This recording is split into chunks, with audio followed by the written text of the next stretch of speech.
Corruption ఎక్కడుంది అనేది మీ వైపు నుంచి వస్తున్న మెయిన్ ఆర్గ్యుమెంట్.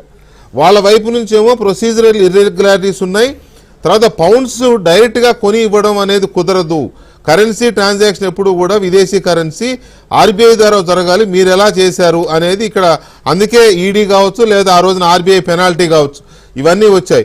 సో అలాగే హెచ్ఎండి చైర్మన్ పరిధి యొక్క దాటి 10 కోట్ల పరిధిని దాటి 23 కోట్లు పే చేయడము, ఎన్నికల షెడ్యూల్ వచ్చిన తర్వాత కూడా ఆర్థిక శాఖ అనుమతి లేకుండా పేమెంట్ జరగ, ఇటువంటివి చెప్తున్నారు.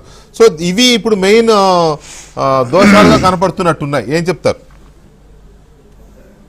ఈడీ కేసు నమోదైంది, ఇప్పుడే బ్రేకింగ్ వస్తుంది.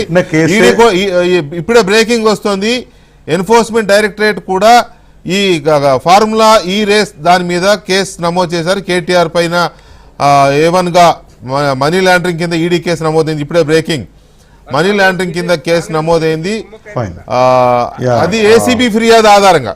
ఓకే, ఇక్కడ గమనించాల్సిన విషయం ఏంటంటే ఏసీబీ ఫిర్యాదు ఆధారంగా జరిగింది. ఇది A1 గా కేటీఆర్, A2 గా అరవింద్, A3 గా ఆయన ఎవరో రెడ్డి గారు ఒక ఆయన ఉన్నాడు కదా, అది మొత్తం మీద. అయ్యా ప్లీజ్ శ్రీధర్ రెడ్డి గారు. ప్రకాష్ రెడ్డి గారు ఏంటంటే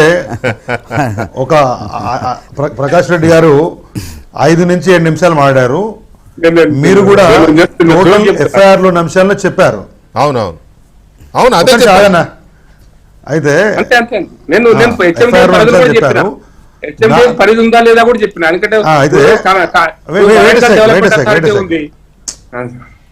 ఆగు ఆగు ఆగు నన్ను చెప్పనియండి. I'm given chance. మీరు చాలా చెప్పారు. అయితే give me uninterrupted time, 1 by 1 నేను చెప్తాను. నెంబర్ 1, ఎస్ వాళ్ళు పెట్టింది prevention of corruption act. So మేమేం చెప్తున్నాము, దీంట్లో కరప్షన్ లేదు, let them get investigated, let them establish. Number 2, ఇంతకుముందే చెప్పాను, కరప్షన్ జరిగినా there must be a recipient, money laundering జరిగినా there must be a recipient, criminal conspiracy జరిగినా బైపార్టెడ్ అగ్రిమెంట్లో దేర్ మస్ట్